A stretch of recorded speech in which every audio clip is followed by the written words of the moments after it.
ഒരു പൂവിന് വസന്തം കൊണ്ടുവരാനാവുമോ? സംശയമാണ്. പക്ഷേ അത് കഴിയുമെന്ന് തെളിയിക്കുകയാണ് മണിപ്പൂർ താഴ്വരയിൽ വിരിയുന്ന, അവിടെ മാത്രം വിരിയുന്ന ഷിരോയി ലില്ലികൾ. പരസ്പരം പോരടിച്ചിരുന്ന മേത്തേയ്കളും കുക്കികളും 5 ദിവസം നീണ്ടുനിന്ന ഷിരോയി ലില്ലി ഫെസ്റ്റിവലിൽ ഒന്നിച്ച് പങ്കെടുത്തതോടെ താഴ്വരയിൽ സമാധാനത്തിന്റെ പ്രതീക്ഷകൾ വിരിയുകയാണ്. അതിന് നേതൃത്വം വഹിച്ചത് ഒരു മലയാളി ഉദ്യോഗസ്ഥനാണ് എന്നതാണ് ഈ വാർത്തയുടെ ഏറ്റവും വലിയ പ്രത്യേകത.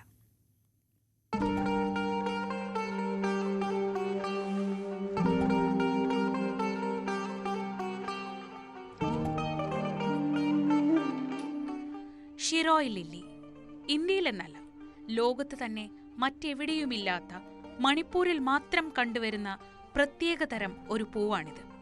മെയ് അവസാനം മണിപ്പൂർ താഴ്വരയിലാകെ ഈ ലില്ലിപ്പൂക്കൾ വർണ്ണവസന്തം തീർക്കും.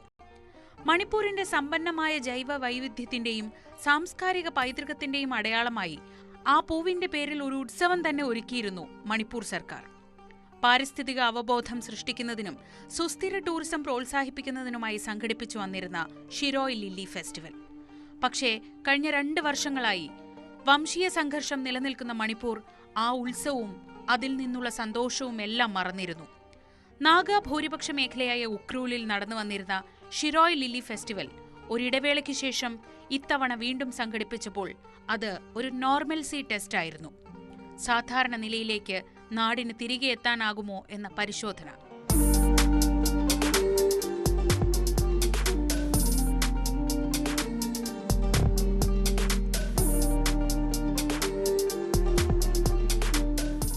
മലയാളിയായ ആശിഷ് ദാസ് IAS ആണ് ഇത്തവണത്തെ ഷിരോയി ലില്ലി ഫെസ്റ്റിവലിന്റെ സംഘാടനത്തിന് ചുക്കാൻ പിടിച്ചത്.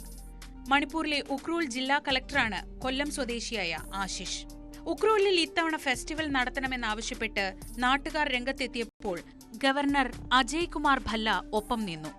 വലിയ വെല്ലുവിളിയാണെങ്കിലും ഒറ്റ മാസത്തെ തയ്യാറെടുപ്പിൽ ഫെസ്റ്റിവൽ ഒരുങ്ങി.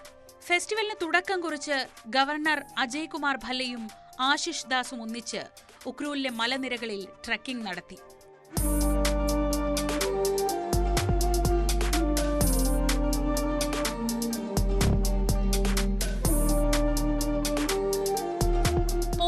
നിന്നിരുന്ന മേത്തേ കുക്കി വിഭാഗത്തിൽപ്പെട്ട ആളുകളെ ഒന്നിച്ച് ഒരു വേദിയിൽ എത്തിക്കുകയായിരുന്നു ഏറ്റവും വലിയ വെല്ലുവിളി.